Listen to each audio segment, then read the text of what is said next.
Titled Boundaries and Three Beliefs. And the perspective I was trying to convey with this poem and my art piece is the interaction that man has with nature and how we often break down what we consider the boundaries of nature for our gain and for our profit. And I really wanted to show this using the machete, which is a very associated with kind of violent and kind of man-made tools. And I thought that this was a good way to just show how we chop down nature and also then kind of how we build our own barriers with the brick wall behind. So without further ado, my home. In life, it is my belief that there are boundaries which obstruct our sight.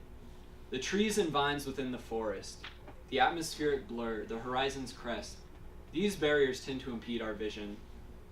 There are some who are not held back by the presence of these boundaries. With machetes and swords and knives, they slice through forests of culture, of nature. The horizon is but the plaything of kings and queens. To behead the scenery is the nature of the natureless. Trees are removed, leaving nothing but rings and trunks to show their stand against time. Trees are removed, for they desire words. They desire words, for they hope to leave a scattered paper trail, showing their stand against time. All this, for they seek to improve their vision, or maybe hindsight.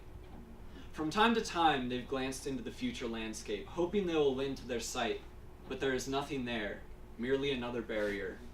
They've torched old worlds, too afraid to turn eyes upon mistakes and admit they built some of their own.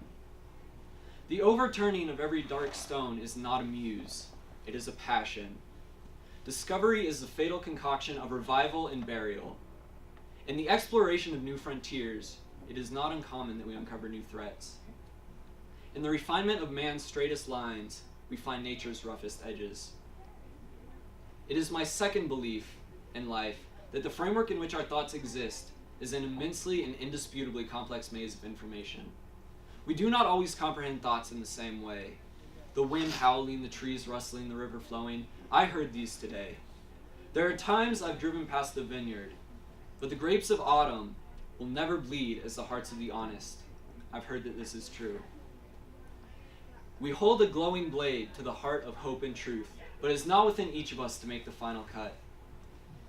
Each boundary of our tomb is a new edge to be unburied. Each boundary is a thought that connects to humankind. Each boundary is severed by individual thoughts and priorities, burning as blades on an open fire, never to be put out.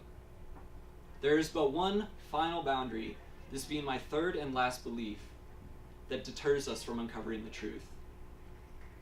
It is not something we can feel or touch, or attack or fear, for it exists inside. Some claim it is God's, some claim it is not. It is the audacity to break down natural barriers that displays our most relevant human trait. It is the man-made walls that will never be coherent with the ideals of nature. It is forging a new path into the unknown, leaving a trail of fire behind for those that follow. It is not our ending, it is our beginning. It is our everything and our in-between. Thank you.